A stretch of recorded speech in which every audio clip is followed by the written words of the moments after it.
Hey guys, Jexie here. Welcome back to another video. I apologize for not having a video up on Friday. I went to a convention this weekend, which is exactly what I'm going to talk about on this video. I am not going to talk about the specifics of the organization that ran the convention because I want to be able to talk about my feelings about everything without it getting any confusion about me promoting one particular program.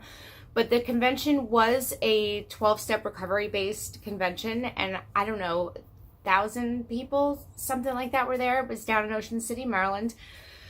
And it was really like, I had an experience there that really kind of reinvigorated my feelings about recovery, and so I thought I would share that with you all.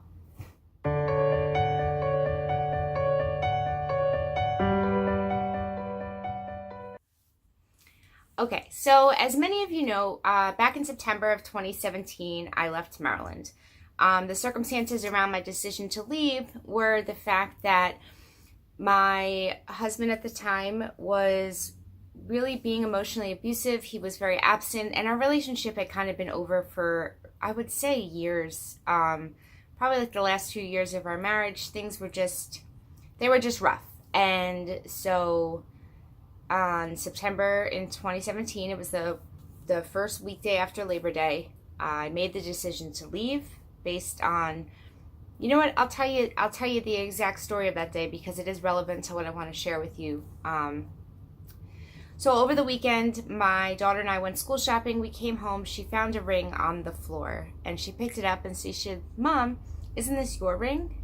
And I looked at it, and it was a silver ring that I still have, and it was actually something a person in recovery gave to me. It said Serenity on it, and I picked it up, and I realized that it was a ring that was in my jewelry box, like in the back of the closet. So for it to be on the floor was off, right? So I knew it couldn't be good. So I went upstairs. I made it like everything was fine, like whatever, you know. I was like, oh, who knows? But like in my head, in my heart, I knew something was up. I went in my room. I checked in my closet. I opened my jewelry box, and all my jewelry was gone, except the fake stuff, you know. A little while later, my daughter comes to me crying, and she tells me that all her jewelry is gone, and she was almost 10 at the, no, almost 11 at the time. Heartbreaking. So that was on a Saturday. On Sunday, I went to, no, that was on Sunday, and then on Monday, whatever it was, I went to a neighbor's house for like a pool party. We went swimming to kick off Labor Day. It was the day before school would start. And what I had done when I went school shopping is I had gotten my own check from work, and I had a month before opened up my own account. I wasn't allowed to have a bank account, and this time I decided I needed it because I needed to make sure my kids had what they needed for school. So I had money, and as soon as it went into my joint account, I transferred it out into my own account. I also made sure I didn't have a debit card for that account because prior years before I tried to open my own account, and my husband at the time had been really upset about that. He took the debit card, he made me give him the PIN, he took all the money out of it, and then he tore up the card. So I didn't have a card so that couldn't happen. And so when we went shopping, the only debit card I had was for our joint account. So while we were out school shopping, we went to 3 places. I went to the like home Office Depot, or like a school supply store. I went to Walmart, and I went to Petco. Those are the 3 stores I went to. I bought all their school supplies and things I needed at the office supply store for both my kids. Walmart, I did the same thing. I bought extra school stuff that they needed, and I also had to buy some clothes, like pants, because my kids had grown out of stuff. Like my son literally didn't have a single pair of pants appropriate for school that fit him. He just didn't have any. So like I had to get stuff. These were needs, not wants, right? And then I went to Petco, and we had animals. We had a dog and cats, and they both needed food. And I needed cat litter. Like those were, so I got all needs. But what I did is right before I checked out of the store, I would transfer the money and pay with my joint account debit card. So I tell you, there's a reason I'm going into these details. So I was at this neighbor's house, and we were at this pool party. And while we're there, mind you, I lived like right down, like a block away, right? Like we weren't far. And my husband at the time is texting me saying, why did you spend this much money at the office supply store? Why did you spend this much money at Walmart? Why did you spend this money at Petco? I was like, I got things we needed, like things we actually needed. Like, our kids go back to school tomorrow, like they didn't have anything yet because he refused to give me money to buy them what they needed. And I was like, I'm not sending my kids to school without a book bag. I'm not going to have their first day of school and not be able to put milk and cereal for their breakfast. I wasn't going to do that. So I didn't care about like how he was going to speak to me and what he was going to do. But so that was the following day. So the day my kids went back to school, after Labor Day weekend, they got on the bus and there was one pawn shop within like a 30-mile radius of where we lived because we were in a rural area. And I drove to that pawn shop and I walked in, and the girl that was behind the counter, because I was going there to see if my jewelry was there, and the girl that was behind the counter was this girl who was a sponsee of mine in the past, right? This is how I know like there's something greater in my life, right? So I walk in and I see her and she gives me a hug. How are you? And I said, I think my husband has been pawning my jewelry. And she said, who's your husband? And on the counter are all these military coins that I knew were his. And I said, the man who's been giving you those. And the look on her face was like, she's like, all right, I got to get the owner. And she was like frantic, right? So she gets the owner, they come out, and now they're asking me questions. And mind you, out of all the stuff that was stolen, all of it, all I wanted was one ring back. Just one. It was a little gold ring with a little gold heart and a purple stone that my next door neighbor had given me when I was 3. And I had gotten it refitted as I got older. It was really the only thing I had any sentimental attachment to. Oh, and mind you, when I brought up the missing jewelry over the weekend, he had told me that I just left things all over the house and that I probably just misplaced it because I knew that ring was in there, right? And it wasn't there anymore. So he walks around the house all over. We had a fairly large house, and he comes back to me. This is again on the same day that I found the jewelry missing. Comes back to me and hands me a handful of jewelry. And he's like, look at all this stuff I found around the house. None of it was mine. It didn't belong to me or my children. And it definitely wasn't his. At one point, he hands me like this big, giant, like, it was like a gaudy, like, cross with, like, birthstones in it that were not my kids' birthstones. And I'm not Christian. So I was like, why would you hand this to me? Where did this come from? So, he obviously had been taking jewelry from other places as well. So anyway, so I go, we're at the pawn shop, and they told me I could press charges because in Maryland, it's not marital property. It's not how that works. I didn't. But once I realized all my stuff was gone, that trust was gone, our relationship had already been fairly over, and that was the final straw. That was the straw that broke the camel's back. And I made some phone calls. I called his parents. I called my parents, and I was like, I don't know what I have to do, but enough. And they're like, it's time to leave. This was something that was time for me to go a long time before I ever did. But it was time for me to go. And it was funny because I pulled the total addict move. Like, I'll go next week. Like, I'm definitely leaving, but I need to get my stuff together, so I'll leave in a week. And I remember my dad's like, if you're afraid, because I was starting to become afraid for my safety because he was being really volatile. There was a lot of issues. He didn't remember things, and I was scared. He was violent sometimes in his actions and words. Never hit me or the kids or anything like that, but he was cruel. And so my dad's like, if he's dangerous, then you need to go now. You can't wait a week. What are you thinking? So at that point, I did what I was taught to do in recovery. Something different. Have some faith. Forget the fear. And do something different. And I did. I went to my kid's school and I told them we were leaving. I told them that we were in a domestic violence situation and I couldn't do it anymore. They hugged me. They congratulated me on being so brave. And they said, come pick up the kids at the end of the day and we'll have all the withdrawal forms you need. So I did.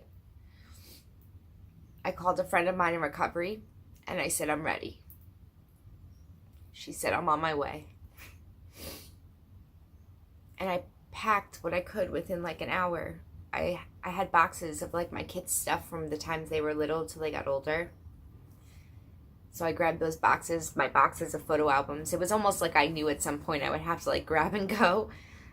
I packed a bag of clothes for myself, a bag of clothes per kid. I grabbed some of the toys that I could that I knew were important to them.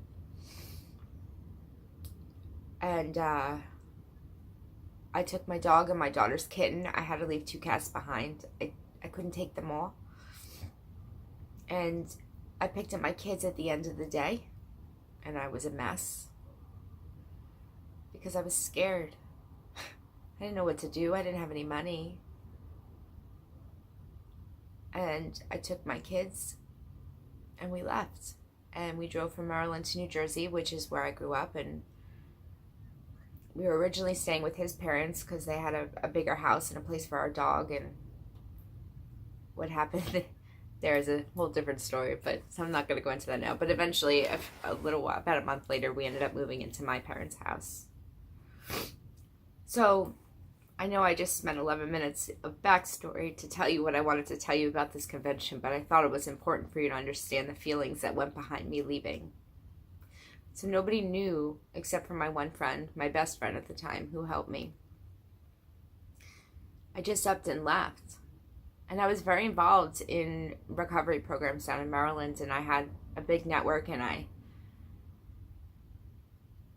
felt very alone.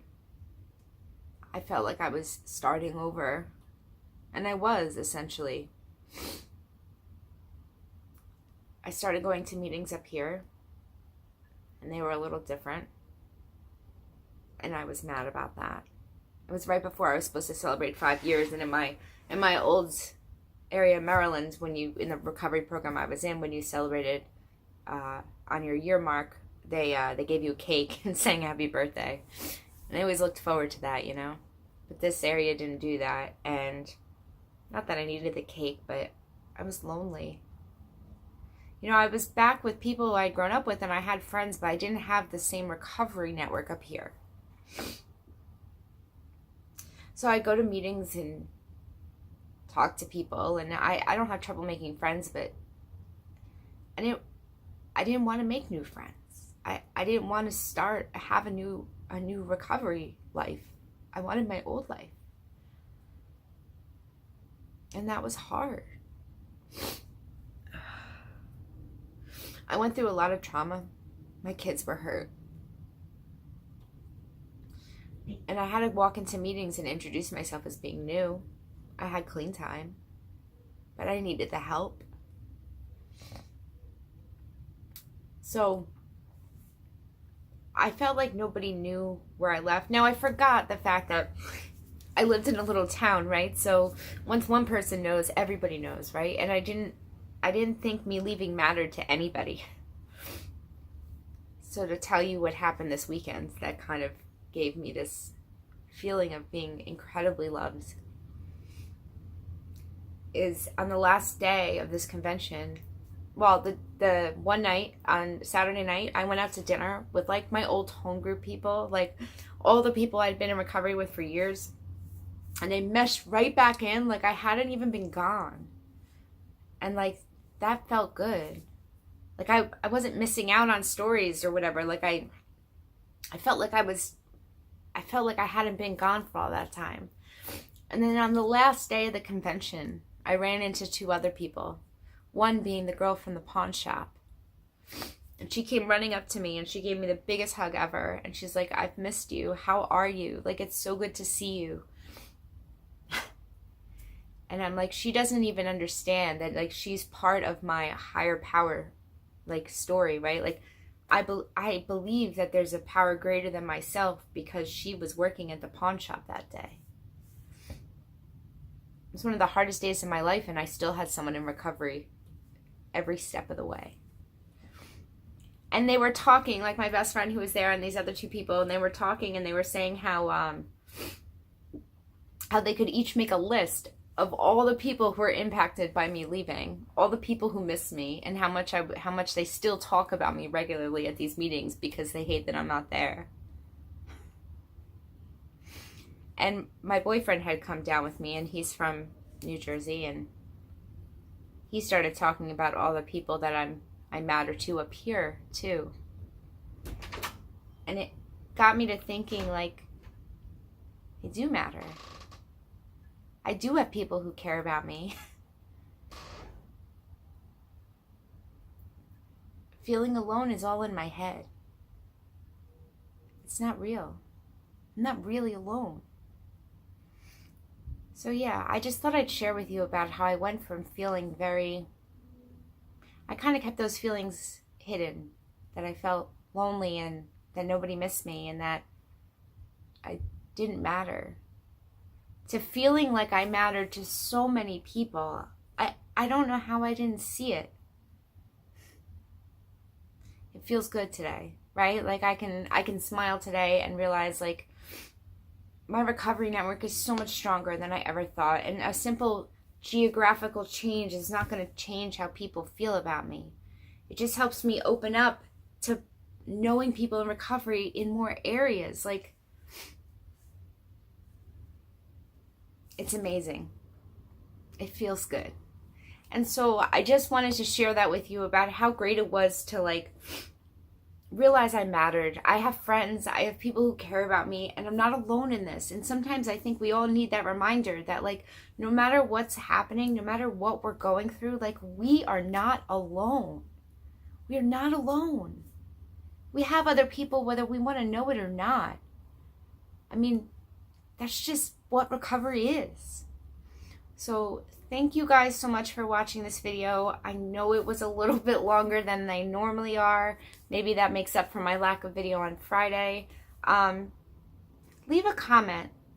Tell me how you feel about this topic. Have you ever felt alone in a group of people? Have you ever felt like maybe your recovery doesn't matter in the grand scheme of things? I feel much better today, and I'm really grateful to have a place where I can share these, like, revelations that I have, because sometimes I keep things to myself, and being able to share about it out loud helps me so much. And reading your comments is always such a big deal to me. So thank you so much. If you like this video, leave a like. If you didn't, that's all right. We're going to be back to trivia on Wednesday. Sorry we missed it last week. I have a really, really fun game planned, and after being all emotional today, I look forward to doing trivia with you guys. Thank you. Thank you guys for listening. Thank you for sharing my videos with other people you think need to hear them. Thank you for supporting me. Thank you for carrying me when I can't walk on my own. I hope you all have a great week, and I look forward to seeing you on trivia and then again on Friday. Have a great day, everyone.